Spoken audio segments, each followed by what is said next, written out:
इसमें आप लोग लिख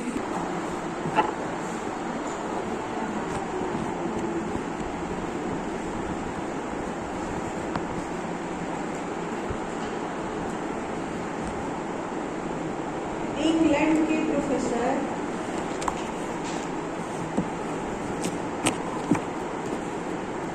हैरड तथा अमेरिकन प्रोफेसर इंग्लैंड के प्रोफेसर हैरड तथा अमेरिकन प्रोफेसर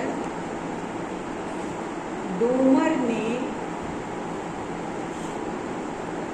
दीर्घकाल में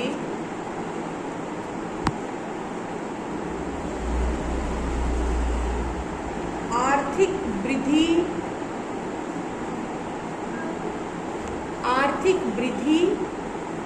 मॉडल को प्रस्तुत किया है।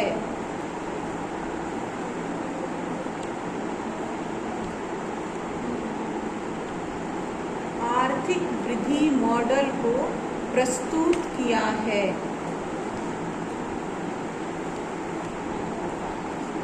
दोनों मॉडल के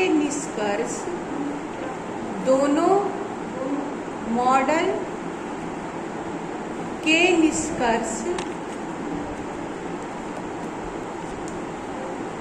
में समानता होने के कारण दोनों मॉडल के निष्कर्ष में समानता होने के कारण इसे हैरड-डोमर मॉडल कहते हैं। इसे हैरड-डोमर मॉडल कहते हैं।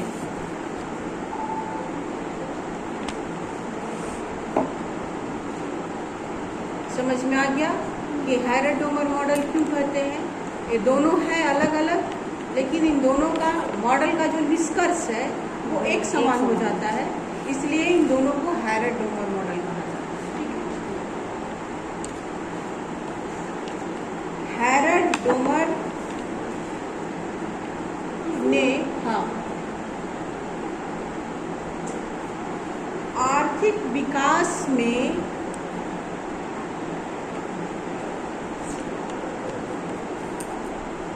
विनियोग पर जोर दिया और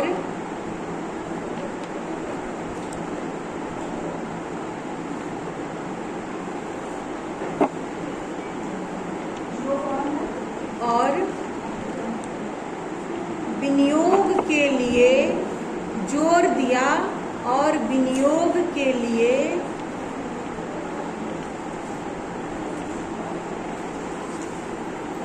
दो तरह की व्याख्या की।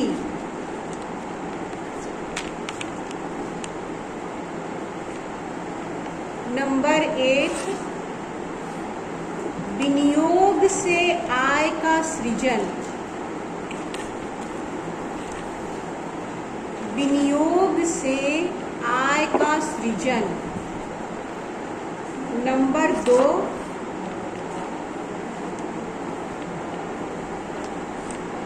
पूंजी स्टॉक में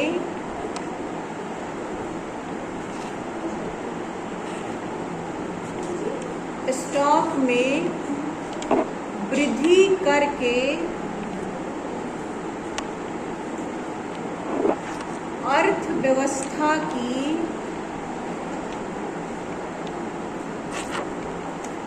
उत्पादन क्षमता को बढ़ाना।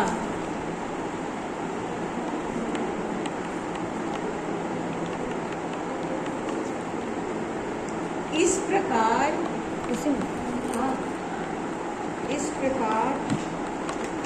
आय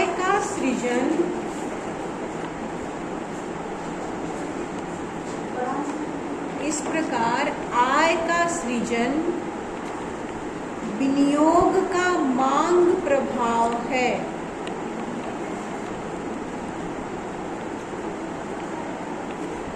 विनियोग का मांग प्रभाव है तथा उत्पादन क्षमता में वृद्धि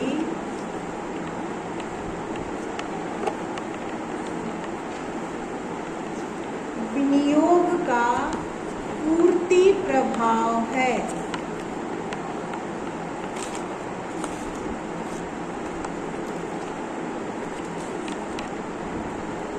देखिए ये जो है हैरल्ड डोमर का विकास मॉडल है।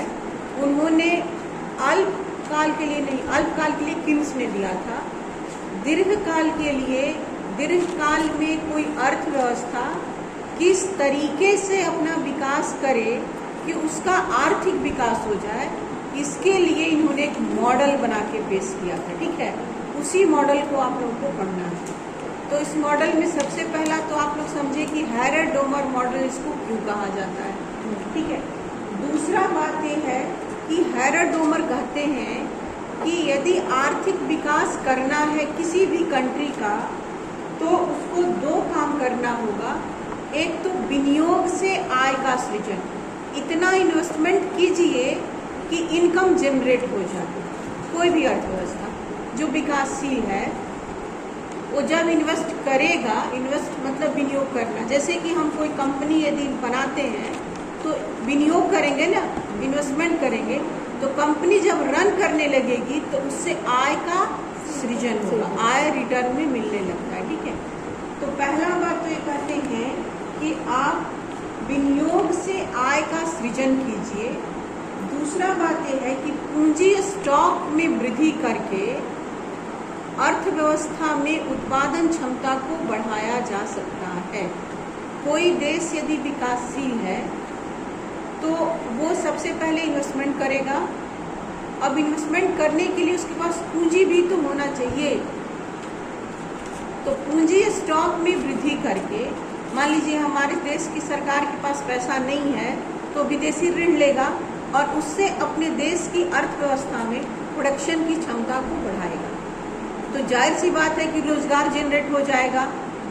जब प्रोडक्शन बढ़ेगा तो रोजगार जनरेट होगा, उत्पादन में वृद्धि होगा तो मार्केट जनरेट होगा, मार्केट जनरेट होगा तो अदर इन्वेस्टमेंट भी बढ़ेगा, तो अर्थव्यवस्था का विकास हो ही जाएगा। देखिए कितना सुंदर मॉडल इन्होंने दिया है कि आप केवल दो बेस पर चाहें तो अर्थव्यवस्था को विकसित कर सकते हैं, है ना। तो इसमें क्या है कि आय का सृजन करना विनियोग की मांग है। ठीक है, मैंने डिमांड साइड क्या हो गया, आय उत्पन्न करना। जब हमारे पास आय रहेगा तभी तो हम प्रोडक्टिविटी बढ़ा सकते हैं, नहीं तो नहीं बढ़ा सकते हैं। जब इनकम ही नहीं है तो हम कोई काम कर सकते हैं, नहीं कर सकते हैं ना। तो सबसे पहले इनकम जनरेट करना आवश्यक है किसी भी देश की अर्थव्यवस्था को। तो मांग क्या हो गया, इनकम जनरेट करना। सप्लाई क्या हो गया, उत्पादन में वृद्धि करना। जब हम अपने उत्पादन में वृद्धि करेंगे तो उसकी सप्लाई कहीं है, यानी कि उस प्रोडक्शन का डिमांड ऑलरेडी कहीं बना हुआ है, तब तो हम प्रोडक्शन करके उसको बेच रहे हैं, है ना। तो मांग क्या हो गया, आय का सृजन करना, और सप्लाई क्या हो गया, उत्पादन में वृद्धि करना। एकदम ध्यान से समझिएगा आप लोग, क्योंकि इसी पर हैरल्ड डोमर का इक्वेशन मॉडल बनेगा। तो इसमें एक लाइन आप लोग लिख लीजिए, आय का सृजन, आय का सृजन विनियोग का मांग प्रभाव है।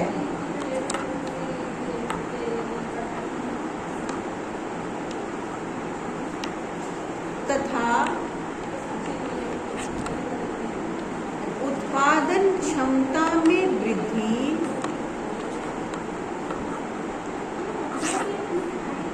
आय का सृजन विनियोग का मांग प्रभाव है तथा उत्पादन क्षमता में वृद्धि विनियोग का पूर्ति प्रभाव है। ये तो लिखा है। लिखा बता दिए हैं। इस प्रकार आय वृद्धि की दर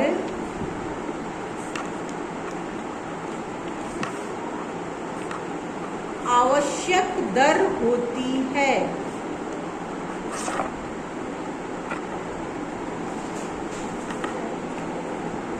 जिसे अभीष्ट वृद्धि दर या वांटेड रेट ऑफ ग्रोथ भी कहते हैं। अभीष्ट वृद्धि दर, वांटेड रेट ऑफ ग्रोथ या पूर्ण क्षमता विकास दर भी कहते हैं। पूर्ण क्षमता विकास दर, फुल कैपेसिटी ग्रोथ रेट, पूर्ण क्षमता विकास दर या फुल कैपेसिटी ग्रोथ रेट भी कहते हैं। ये ऑब्जेक्टिव प्रश्न होता है, ठीक है। तो इसको आप लोग अंडरलाइन कर लीजिएगा अपने नोट्स में कि हैरेड-डोमर मॉडल में आय वृद्धि आवश्यक दर को और किस नाम से जाना जाता है। तो उसका दो नाम होता है, अभीष्ट वृद्धि दर या पूर्ण क्षमता विकास दर। इन दोनों में से कोई एक रहता है, दोनों नहीं रहता है, ठीक है। हो गया, समझ गए इतना दूर। अब लिखिएगा हैरेड-डोमर मॉडल की मान्यताएं। अंजलि आपने बता दिया इन लोगों को कॉस्ट और मार्केट से ऑब्जेक्टिव क्वेश्चन बनाना है और रेवेन्यू भी है, रेवेन्यू 3 चैप्टर्स में। तो आप लोग अभी पढ़ना शुरू कर दीजिए और कल हमको बताइए। बुक है सबके पास? बुक है?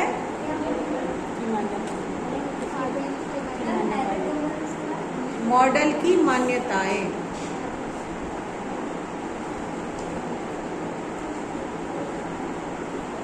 नंबर 1,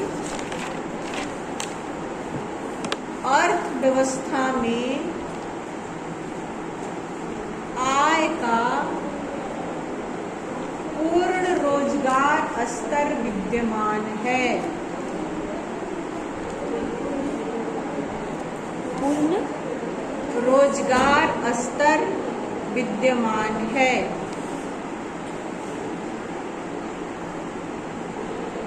नंबर 2,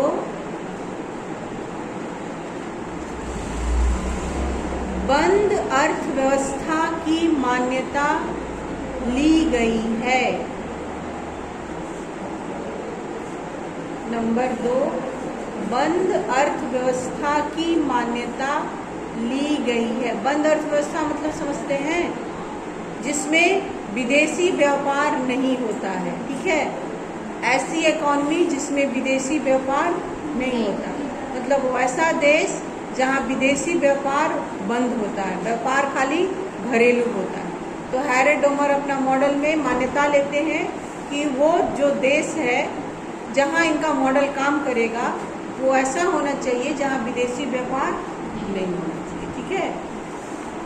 नंबर 3,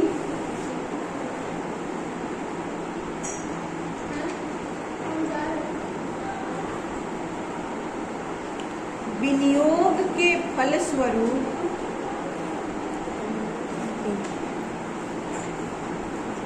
उत्पादन क्षमता का निर्माण होता है। विनियोग के फलस्वरूप उत्पादन क्षमता का निर्माण होता है।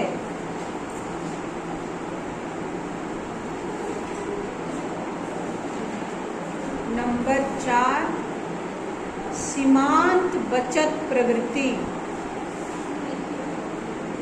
सीमांत बचत प्रवृत्ति स्थिर रहती है।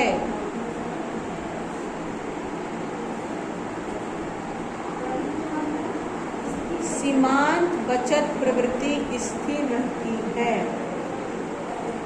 और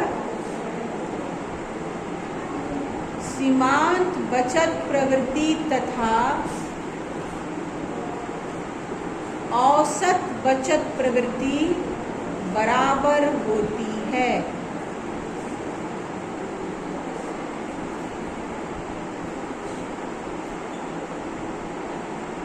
सीमांत बचत प्रवृत्ति को कहते हैं मार्जिनल प्रोपेंसिटी ऑफ, और औसत बचत प्रवृत्ति दोनों बराबर होती है। चूंकि मार्जिनल सीमित रहता है, स्थिर रहता है, तो औसत के बराबर ही होगा, टोटल के भी बराबर होगा, क्योंकि वो स्थिर ही रहता है। ठीक है। उसके बाद नंबर 4 आता है, नंबर 5 बचत और विनियोग का संबंध।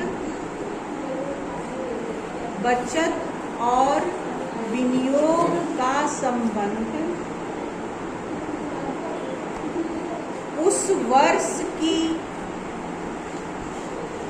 आय से रहता है। बचत और विनियोग का संबंध उस वर्ष की आय से रहता है। नंबर 6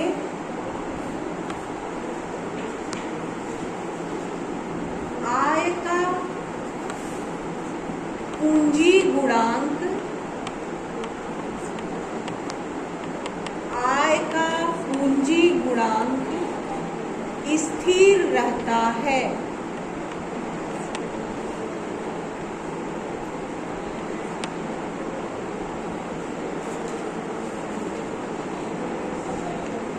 नंबर 7 सामान्य कीमत स्तर स्थिर रहता है।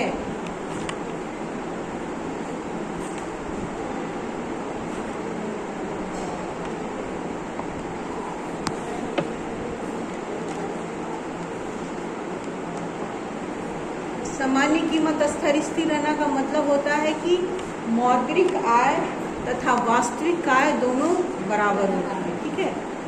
सामान्य कीमत स्तर स्थिर रहता है। नंबर 8 उत्पादन में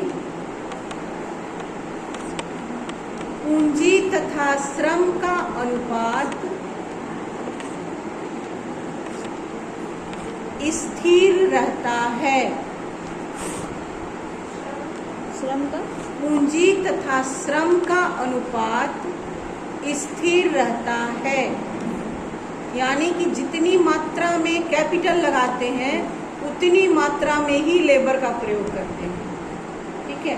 अनुपात को डिसबैलेंस नहीं करते। जैसे हम यदि 100 रुपया का लेबर हायर किए हैं तो ऐसा नहीं कि काम बढ़ गया तो फिर 100 रुपया में एक और लेबर हायर कर लेंगे।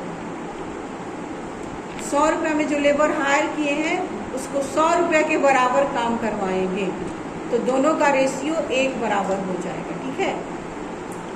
नंबर 9 ब्याज की दर में कोई परिवर्तन नहीं होता है।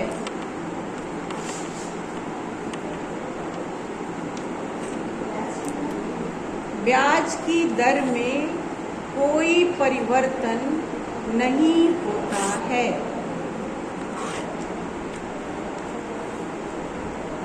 तो इन 9 मान्यता के आधार पर हैरर-डोमर मॉडल काम करता है।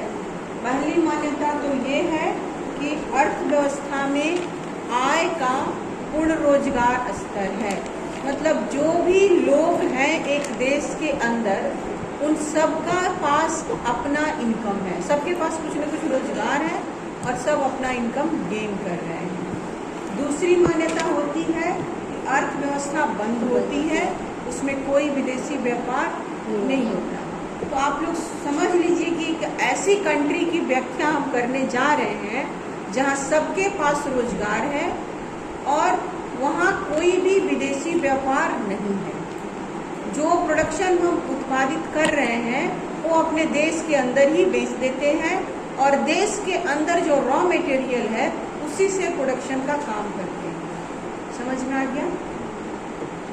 विनियोग और उत्पादन क्षमता, यानी कि विनियोग के फलस्वरूप उत्पादन क्षमता का निर्माण होगा। यदि हम अपने देश के अंदर कोई काम कर रहे हैं तो जितना हम विनियोग करते हैं उतने ही हमारा प्रोडक्शन भी रिटर्न मिलेगा। ठीक है। उसके बाद आता है कि बचत और विनियोग का संबंध उस वर्ष की आय से है। जितना हमारे पास इनकम रहेगा उतना ही हम विनियोग करेंगे, है ना, और उतना ही हम प्रोडक्शन गेन करेंगे। तो एक वर्ष में जितना मेरे पास इनकम आता है उस पूरे के पूरे इनकम को हम इन्वेस्ट कर देते हैं और उससे जो प्रोडक्शन निकलता है उसको बेचते हैं। फिर हमारे पास जो पैसा आता है उसको हम नेक्स्ट ईयर में इन्वेस्टमेंट कर देते हैं। समझ गए? एक सर्कल बनाए हैं ये कि हम अपने कंट्री के अंदर इन्वेस्टमेंट करते हैं, फिर प्रोडक्शन करते हैं, फिर इनकम जनरेट करते हैं, फिर उस इनकम को इन्वेस्ट करते हैं, फिर प्रोडक्शन जनरेट करते हैं, फिर नया इनकम जनरेट करते हैं। समझ में आ गया? उसके बाद आता है कि आय का पूंजी गुणांक स्थिर है। अब देखिए, जब हमारे पास जितना इनकम आ रहा है, पहले हम बताए कि जो इनकम आता है उसी को हम इन्वेस्ट करते हैं, तो अदर कहीं इन्वेस्टमेंट तो हो ही नहीं रहा है। तो आय का जो कोफिशिएंट है वो हमारे पूंजी का जो कोफिशिएंट है वो हमारे इनकम के बराबर ही होगा, क्योंकि हमको जितना इनकम प्रोडक्शन से गेन हो रहा है उतना ही हम इन्वेस्टमेंट में लगा रहे हैं। तो आय और पूंजी का कोफिशिएंट, कैपिटल कोफिशिएंट दोनों इक्वल हो जाएगा ना? समझ में आ रहा है? उसके बाद आता है कि चूंकि एक कंट्री में कोई विदेशी व्यापार नहीं है तो जो प्राइस हम निर्धारित करते हैं वो स्थिर रहता है। तो एक साल तक एक ही प्राइस रहता है, क्योंकि प्रोड्यूसर हम हैं, इनकम हम खुद ही लगा रहे हैं, तो दाम हम खुद ही तय करेंगे। तो प्रोडक्शन के हिसाब से वस्तु का दाम तय कर देते हैं और एक साल तक वही प्राइस निश्चित रहता है, उसमें कोई अंतर नहीं होता है। यानी कि जो मार्केट प्राइस है वो और जो रियल प्राइस है वो दोनों इक्वल होता है। ठीक है। उसके बाद आता है पूंजी और उत्पादन क्षमता स्थिर रहती है। जितना हमारे पास इनकम है उतना ही हम इन्वेस्ट करेंगे, तो जितना इनकम है उसी के हिसाब से हमको प्रोडक्शन होगा। फॉर एग्जाम्पल, यदि हमारे पास 10,000 रुपया है तो हम 10,000 टोटल इन्वेस्ट कर देंगे, तो उस 10,000 से मान लीजिए कि हमको 20,000 का प्रोडक्शन हुआ और जब हमने बेचा उसको तो हमको 30,000 का बेनिफिट मिला। ठीक है। ये स्थिति ये है कि अर्थव्यवस्था बंद है, तो अगला साल जो हम इन्वेस्टमेंट करेंगे तो पूरा 30,000 का इन्वेस्टमेंट कर देंगे और फिर उसका इन्वेस्टमेंट से जो हमको गेन होगा, हो सकता है कि हमको 60,000 रुपया मिल जाए। फिर नेक्स्ट ईयर हम उस 60,000 का इन्वेस्टमेंट कर देंगे और उस 60,000 से हो सकता है हम 1 लाख पे पहुंच जाए। तो इससे क्या है कि ये लॉन्ग समय में अर्थव्यवस्था विकसित हो जाएगी कि नहीं? ये हैरल्ड डोमर मॉडल है। ठीक है। जितना हम किसी विदेशी सहायता नहीं लेंगे, कोई विदेशी इन्वेस्टर नहीं आएगा, हम चाहें तो अपना इन्वेस्टमेंट करके भी विकास कर सकते हैं लॉन्ग रन में। जैसे कि एक छोटा सा बिजनेस सेट करते हैं, उसको ना कभी अपने तरफ भी घुमा दीजिए। जैसे कि हम अभी एक छोटा सा बिजनेस सेट करते हैं, मान लीजिए कि कोई व्यापार सेट कर लेना, तो शुरुआती दौर में तो हम लोगों को तुरंत इनकम नहीं ना मिलता है, जितना लगाते हैं उतना रिटर्न नहीं मिलता है। शुरुआती दौर में मिलता है?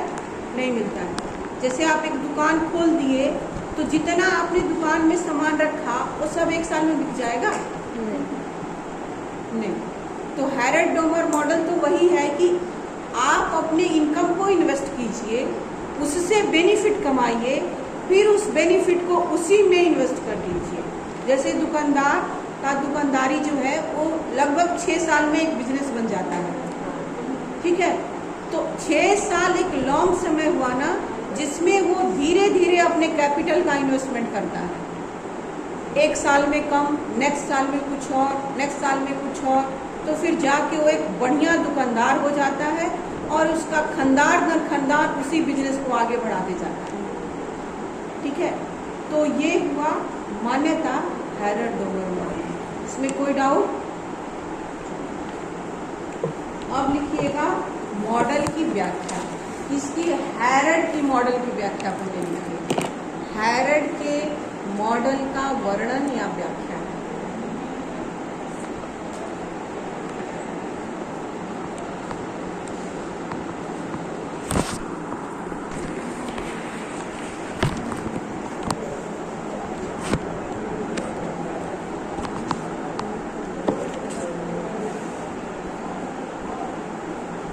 हैरड ने गुणक तथा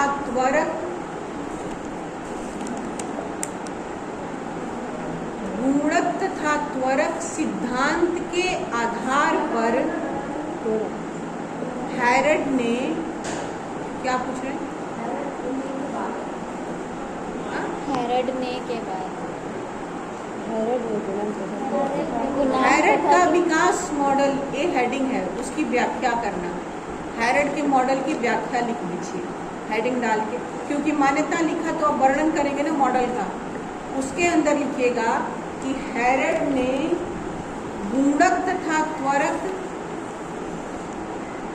सिद्धांत के आधार पर अपने मॉडल का वर्णन किया है।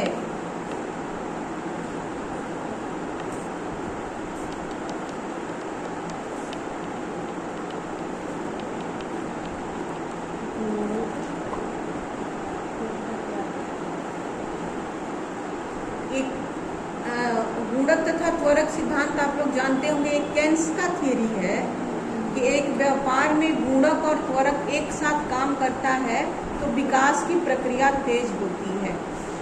गुणक का मतलब होता है इनकम का मल्टीप्लायर, ठीक है, और त्वरक का मतलब होता है उस मल्टीप्लायर से मिलने वाले बेनिफिट। जैसे हमने 10 रुपया लगाया तो उससे हमको 50 रुपया का यदि इनकम जनरेट होता है तो हमारा गुणक हो गया, और उस 50 से हमारे बिजनेस में जो व्यापार में जो वृद्धि होती है वो हमारा त्वरक हो गया।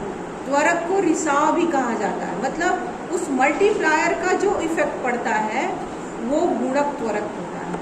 तो मॉडल में हैरड ने गुणक और त्वरक के सिद्धांत के आधार पर अपना ये मॉडल दिया है। ठीक है, हैरड ने अपने मॉडल में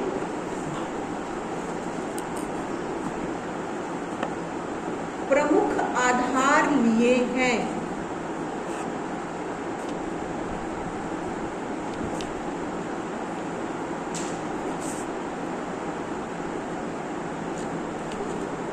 नंबर 1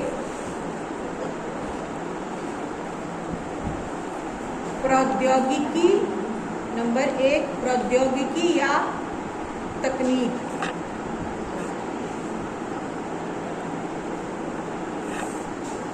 संतुलन की स्थिति ही प्रौद्योगिकी या तकनीक, संतुलन की स्थिति ही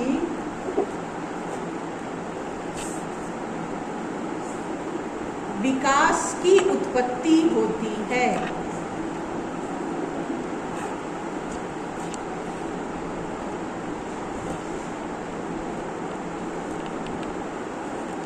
अर्थात किसी देश का आर्थिक विकास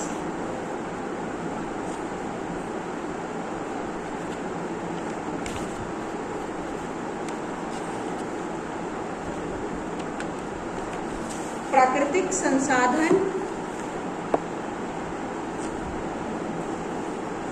पर्याप्त मात्रा में कुशल श्रम शक्ति का होना, प्राकृतिक संसाधन कॉमा दीजिएगा, पर्याप्त मात्रा में कुशल श्रम शक्ति का होना,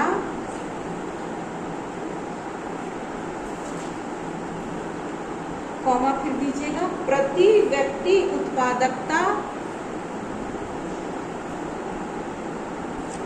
का उच्च स्तर, प्रति व्यक्ति उत्पादकता का उच्च स्तर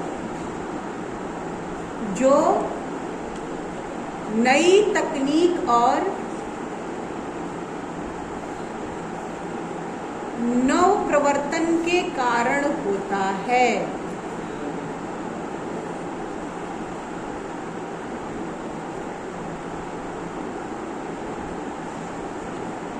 नंबर 2, पूंजी संचय विकास की कुंजी होती है। पूंजी संचय विकास की कुंजी होती है।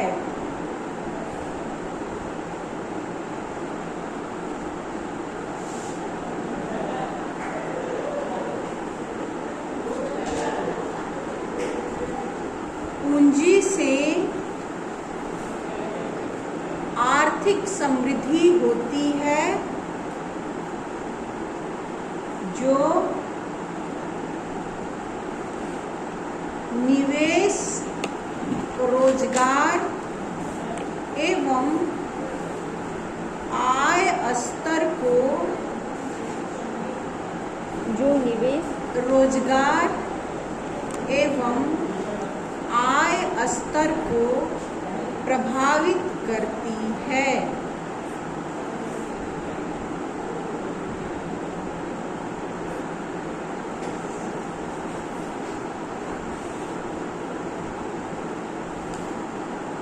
हैरड के अनुसार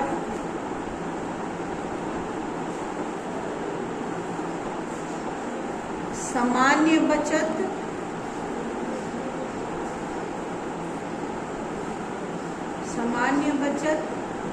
कॉमा दीजिएगा आगे, उत्तराधिकारी संबंधित बचत,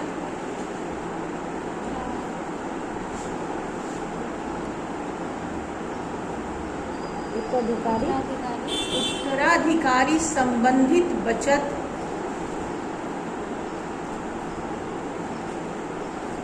और निगमों अथवा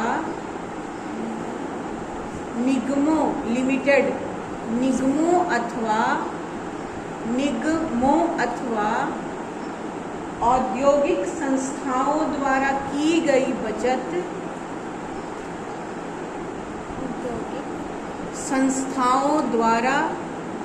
गई बचत,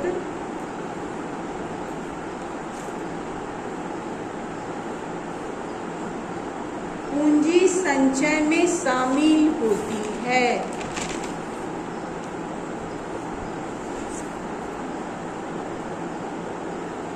बचत में शामिल होती है। इसको आप लोग समझ लीजिए। मैं लिखाने के बाद इसलिए समझा रही हूँ कि ये मॉडल समझते जाइएगा साथ ही साथ, ठीक है?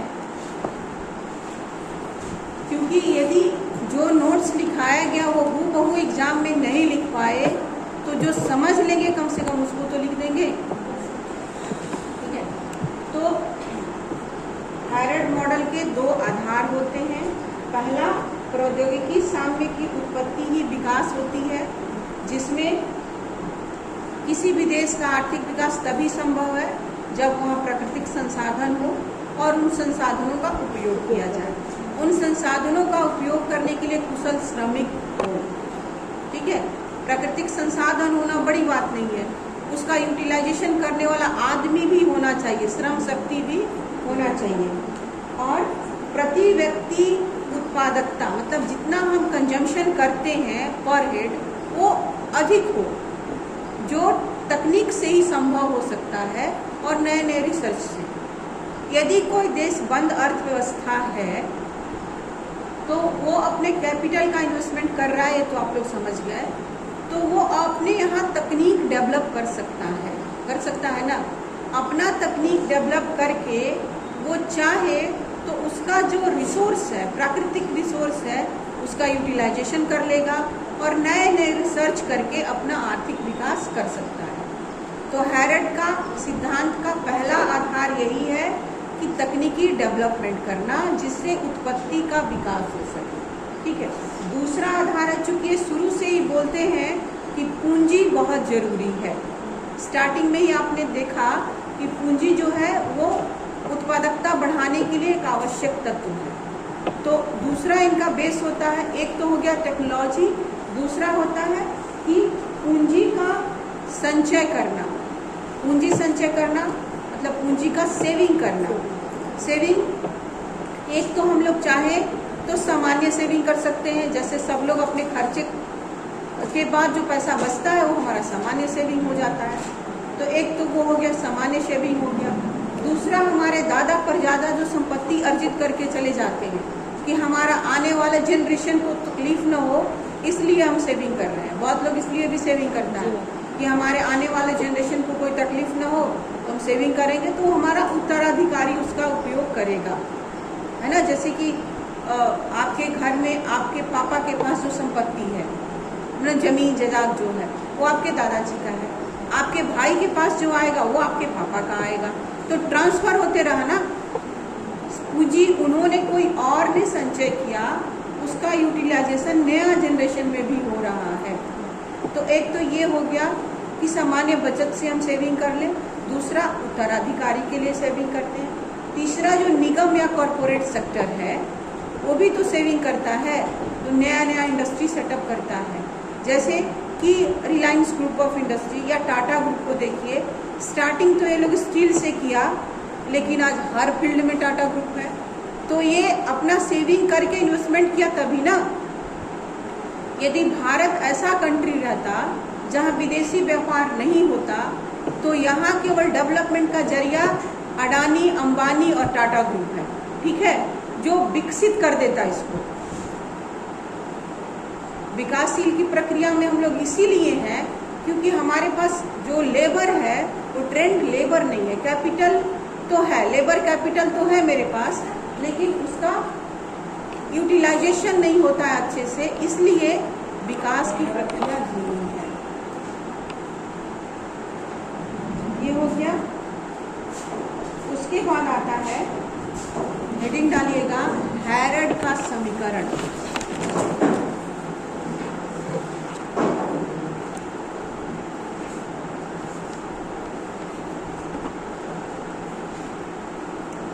इसको ना आप हाथ में लेके बना दीजिए, हम बोर्ड पे समीकरण समझा देंगे। हैरड का समीकरण, इसमें नंबर 1 आता है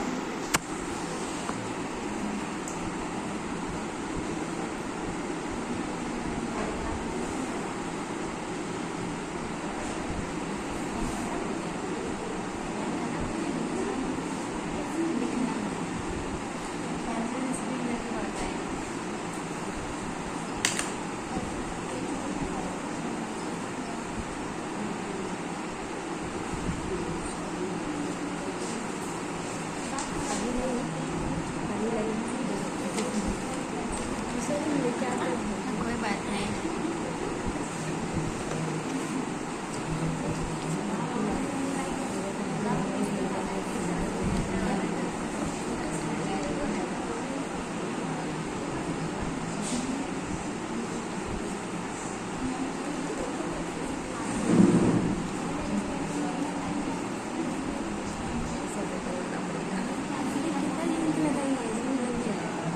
मेरा हाथ से लग रहा है तो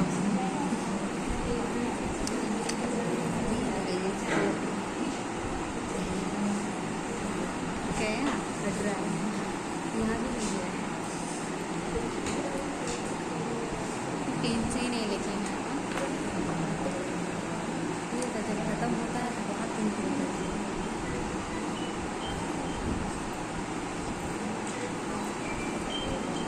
एक बार ना क्लास में इसको घूम कर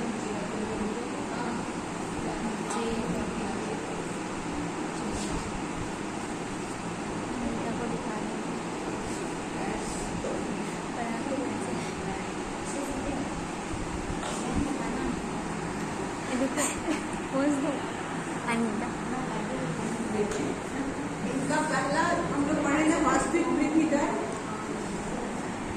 स्टार्टिंग में हम लिखाए ना वास्तविक वृद्धि दर को और क्या क्या बोलते हैं, अभिष्ट और पूर्ण क्षमता विकास।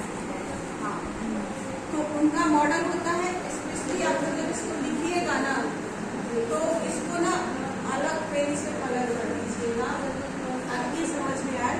GC = S, इक्वल टू वास्तविक वृद्धि दर, C equal to capital MG और S इक्वल टू C। ठीक है, इसको हम लोग ऐसे भी लिख सकते हैं।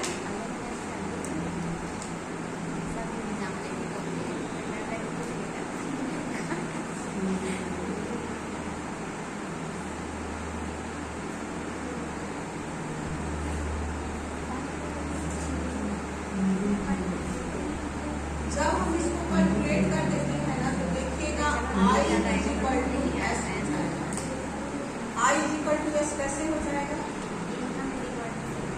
इनकम इज इक्वल टू से। क्यों? क्योंकि हमारा ये बंद अर्थव्यवस्था है ना, तो जितना हमारे पास वास्तविक वृद्धि दर है वो कहाँ से जनरेट हो रहा है? हमारे कैपिटल से। और कैपिटल कहाँ से आ रहा है? हमारे सेविंग्स से। तो I is equal to S। ठीक है, माने इन्वेस्टमेंट जितना होगा उतना ही हमारे पास सेविंग रहेगा। समझ में आ गया? ये एक इनका फर्स्ट होता है समीकरण। और दूसरा होता है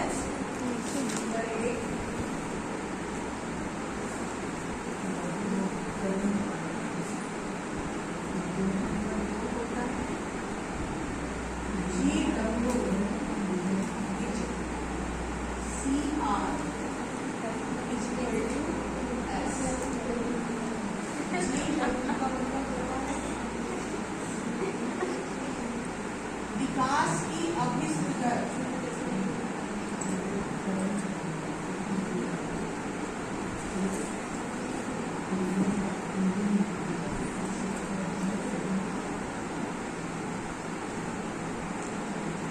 इसको डेल्टा वाई वाई से भी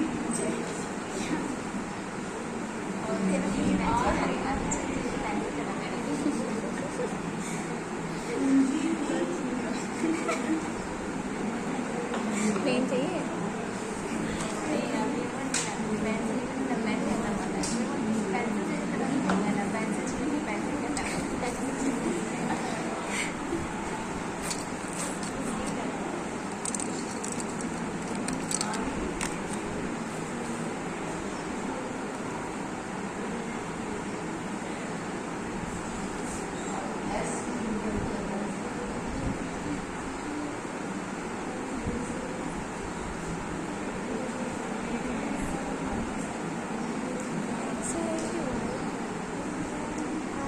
एक्स है,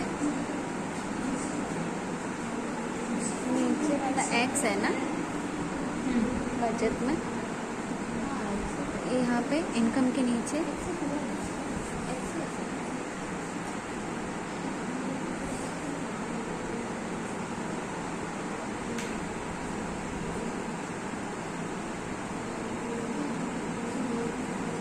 ये नीचे वाला एक्स है कि वाई है?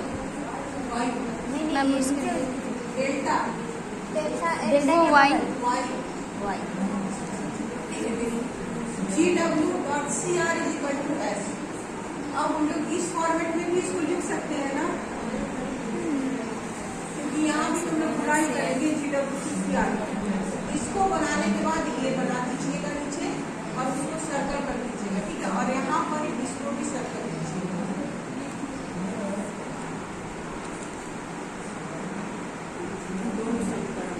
ठीक है, कॉपी में ऐसे ही लिखिएगा जैसे मैंने लिखा है, इसको सर्कल बना दीजिए। थायराइड के विकास दर में दो मॉडल होता है, समीकरण 2 एक्चुअल ग्रोथ रेट और दूसरा विकास का अभिष्ट दर।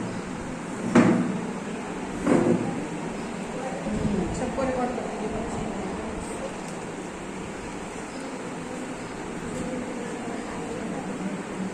अनीता हंस रही है।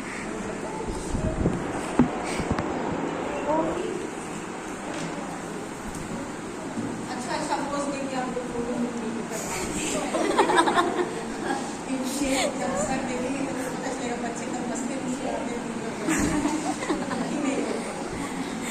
नंबर 3 प्राकृतिक वृद्धि दर। अच्छा, इसका हेडिंग डाल दीजिएगा आवश्यक वृद्धि दर।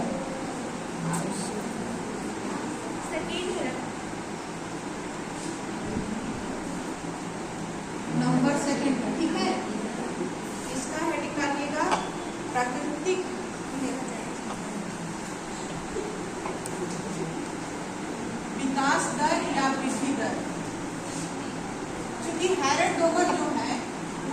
नेचुरल प्राकृतिक संसाधन को शामिल करते हैं ना अपना डेवलपमेंट में, इनका जो हम आधार लिखवाए हैं उसमें लिखवाए ना कि प्राकृतिक संसाधन और उन संसाधनों का उपयोग करने के लिए लेबर और टेक्नोलॉजी होना जरूरी है। तो इनके समीकरण में भी प्राकृतिक विकास दर को शामिल किया जाता है। इसका होता है GN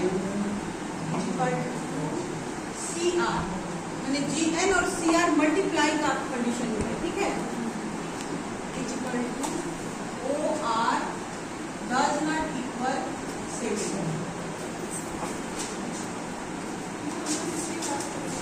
ठीक है,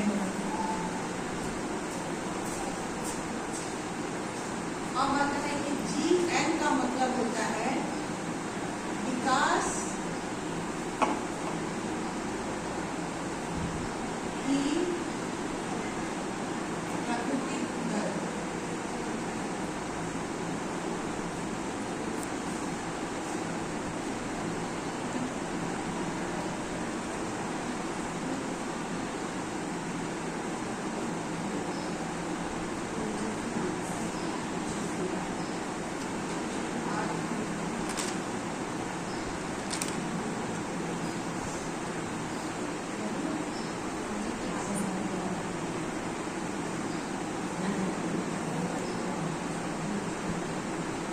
पूंजी की आवश्यकता लिख सकते हैं या रिजर्व पूंजी लिख सकते हैं। आवश्यकता पूंजी की आवश्यकता या रिजर्व, रिजर्व मतलब जो हम लोग संरक्षित रखते हैं अपने व्यापार के लिए, तो आवश्यकता उसका हिंदी सही होगा, ऐसे इसका कैपिटल रिजर्व हो जाएगा, ठीक है, अंग्रेजी में इसको कैपिटल रिजर्व करते हैं।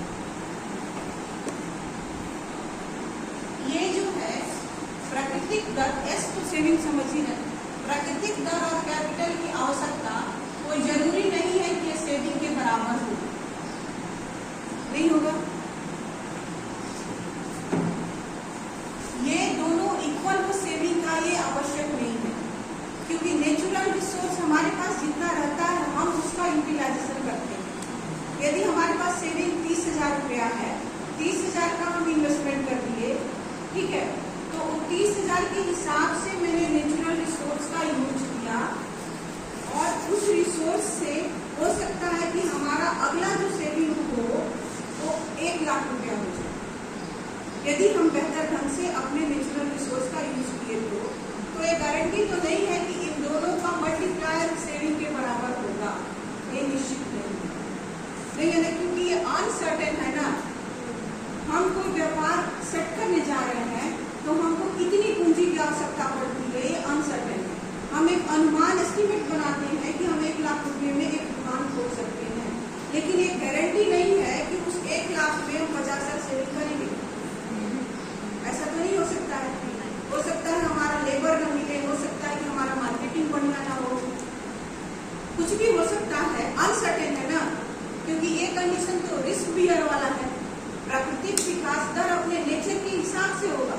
हम यदि चाहें कि हम टमाटर का व्यापार करें, हम खेती कर लें और हम मनाएं कि इस साल बहुत अच्छा मानसून हो जाए, हमारी फसल जो है वो टमाटर से लग जाए, ये पॉसिबल है क्योंकि जो नेचुरल है, हो सकता है न हो, तो हमने जो सेविंग उसमें लगाया है उसका जो रिटर्न हमको मिलेगा वो हमारे सेविंग के बराबर ही मिलेगा, दिस इज नॉट पॉसिबल। लेकिन हैरेडे मानते हैं ना कि जितना हम लगाते हैं उतना हमको इन्वेस्टमेंट मिलता है, इसीलिए अपने समीकरण में प्राकृतिक विकास दर को शामिल करते हैं कि नेचर के हिसाब से जितना हमारा सेविंग है उतना ही हमारा इन्वेस्टमेंट होगा, ये संभव नहीं है। तो इसका समीकरण देते ही है GN CR does not equal saving, तो सेविंग के बराबर होगा इसकी कोई गारंटी नहीं है। तो इस 3 समीकरण के आधार पर हैरड अपना विकास मॉडल प्रस्तुत करते हैं कि यदि कोई देश जो बंद अर्थव्यवस्था है वो अपना पहला समीकरण इनका जो आता है वो अपना एक्चुअल ग्रोथ रेट करता है, जहां उसका इन्वेस्टमेंट सेविंग के बराबर हो तो विकास हो सकता है ना। मान लीजिए कि हम 50,000 रुपया लगाए और 50,000 का इन्वेस्टमेंट किए, 60,000 प्रोडक्शन करने के बाद हम उसको बेचे 70,000 में, तो हमारा 50,000 एक्चुअल सेविंग, और जब हमने उसको बेचा तो हमको रिटर्न मिला 70,000। तो नेक्स्ट ईयर में हम 70,000 इन्वेस्टमेंट करेंगे और उससे कमाएंगे 1.5 लाख रुपया। तो हमारा स्टेप बाय स्टेप विकास शुरू हो जाएगा, विकास एक्चुअल ग्रोथ रेट बढ़ते जाएगा। ठीक है। दूसरा आता है इनका कि आवश्यक वृद्धि दर। कुछ विकास हम लोग अपने नेसेसरीज के अनुसार से कर देते हैं। यदि किसी देश में शिक्षा का आवश्यकता है तो सरकार शिक्षा के ऊपर विकास करेगी। वो विकास कहाँ से करेगी? यहाँ जो उसको सेविंग बचेगा उसको इधर इन्वेस्ट कर सकती है ना। यहाँ उसको 60 लाख 50 लाख लगा के 1.5 लाख कमाता है 50,000 लगा के, तो अगला साल वो 70,000 लगाएगा, बाकी जो पैसा है उसको दूसरे चीज पर इन्वेस्टमेंट कर सकता है। तो उसका विकास, दूसरे सेक्टर का भी विकास स्टेप बाय स्टेप हो सकता है। लेकिन कोई भी देश का विकास तभी संभव है जो उसके नेचुरल रिसोर्स का बढ़िया से यूटिलाइजेशन हो, और नेचुरल रिसोर्स कभी भी सेविंग के बराबर नहीं होगा। इसका भी वर्णन उन्होंने किया है। तो इन तीनों समीकरण के आधार पर यदि कोई देश अपना विकास मॉडल बनाता है तो एक्चुअली में वो विकास कर जाएगा। ऐसा हैरल्ड का सिद्धांत है। समझ में आ गया? कोई डाउट नहीं है, क्योंकि कल हम लोग डोमर का मॉडल पढ़ेंगे, फिर दोनों को एक साथ कैचअप कर देंगे, इसलिए धीरे धीरे समझ जाएंगे। इनके मॉडल में कोई डाउट नहीं है ना। कोई भी देश, हम लोग भी अपना विकास कर सकते हैं इस माध्यम से भी चाहे। यदि आप स्टूडेंट हैं तो एक सेमेस्टर में प्रोग्राम बना लिए कि इतना पढ़ेंगे तो हमको इतना नंबर आएगा। संयोग से आपको सच में इतना नंबर आ गया तो अगली साल आप इसके पढ़ा सकते हैं ना। नेक्स्ट सेमेस्टर में आप इससे 2 घंटा अधिक पढ़ेंगे तो कितना नंबर आएगा, तो दूसरा नंबर में भी आ गया।